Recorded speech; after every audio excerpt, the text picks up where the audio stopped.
32,000 कोटी रुपये आणि त्याच्या फक्त 0.1% रक्कम म्हणजे किती? फक्त 32 कोटी रुपये. सुप्रीम कोर्टाचे न्यायमूर्ती प्रसन्न बी वराळे यांच्या मते हीच 32 कोटींची रक्कम जर शिक्षणासाठी वापरली असती तर राज्यातील 100 ते 125 मराठी माध्यमांच्या शाळा या बंद होण्यापासून वाचल्या असत्या. आता प्रश्न असा आहे की एकीकडे हजारो कोटींचा कुंभमेळा, दुसरीकडे बंद पडणाऱ्या मराठी शाळा. आपल्या प्राधान्यक्रमात नेमकं काय असायला हवं? नमस्कार, मी अनुष्का.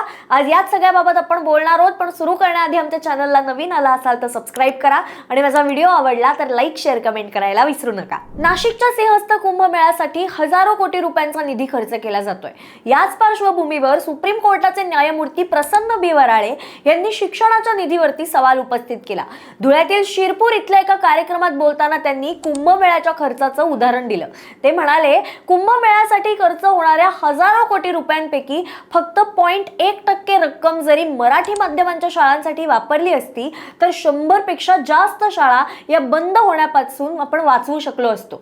न्यायमूर्ती वराळे म्हणाले की कुंभमेळ्यासाठी हजारो कोट्यांच्या निधीतून जर 1% रक्कम म्हणजे जवळपास 32 कोटी रुपये ही शिक्षणासाठी खर्च केले असते तर बऱ्याच मराठी शाळा वाचल्या असत्या. आता इथे एक गोष्ट सांगणं महत्त्वाचं आहे की न्यायमूर्ती वराळे यांनी कुंभमेळ्यावरती खर्च करायला विरोध नाही केलाय. त्यांनी स्वतःच असं म्हटलंय की विकास कामांवरती हजारो कोटी रुपये खर्च करण्याला त्यांचा आक्षेप काही नाहीये, पण मुद्दा आहे तो शिक्षणासाठी पुरेसा निधी आणि योग्य प्राधान्य शिक्षणाला मिळतंय का? कारण एका बाजूला मोठे प्रकल्प आहेत तर दुसऱ्या बाजूला शाळांमध्ये मूलभूत सुविधा नसण्याचा प्रश्न आहे. न्यायमूर्ती वराळे यांनी निवासी शाळांच्या परिस्थितीवरही चिंता व्यक्त केलेली. नुकत्याच समोर आलेल्या एका घटनेचा संदर्भ देताना त्यांनी आश्रम शाळांमधील विद्यार्थ्यांच्या सुरक्षेचा प्रश्न हा उपस्थित केला. शाळा म्हणजे फक्त 4 भिंती नाही, तिथे सुरक्षित वातावरण हवं, चांगल्या वर्ग खोल्या हव्यात, डिजिटल स्क्रीन हव्यात, कॉम्प्युटरची सुविधा हवी, आधुनिक प्रयोगशाळा हव्यात आणि सगळ्यात महत्त्वाचं म्हणजे विद्यार्थ्यांना दर्जेदार शिक्षण मिळायला हवं.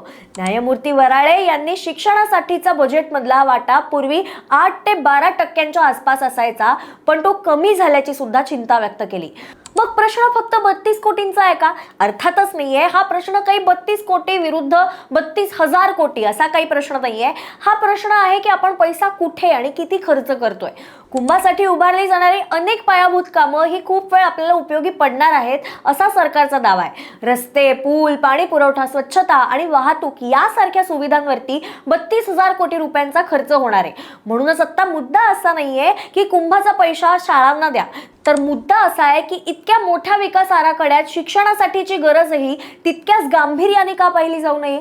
आणि हाच प्रश्न न्यायमूर्ती वराळेंच्या वक्तव्यामुळे पुन्हा एकदा चर्चेत आलाय. आता एका बाजूला लाखो भाविकांसाठी भव्य कुंभची तयारी आहे, दुसऱ्या बाजूला विद्यार्थ्यांसाठी बंद होत चाललेल्या मराठी शाळा आणि त्या दोघांमध्येही फक्त 0.1%चा फरक. म्हणून आता चर्चा अशी नसावी की कुंभ विरुद्ध शाळा, तर चर्चा अशी असावी की विकासाच्या मोठमोठ्या योजनांसोबत आपल्या मुलांच्या शिक्षणाला तितकंच महत्त्व मिळतंय का?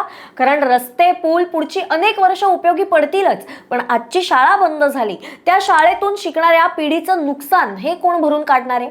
याच प्रश्नाकडे न्यायमूर्ती प्रसन्न वराळेंनी आता लक्ष वेधून घेतलंय. तुम्हाला न्यायमूर्तींच्या या वक्तव्याबद्दल काय वाटतं आम्हाला कमेंटमध्ये नक्की सांगा आणि अशाच विश्लेषणांसाठी पाहत रहा प्राईम टाइम महाराष्ट्र.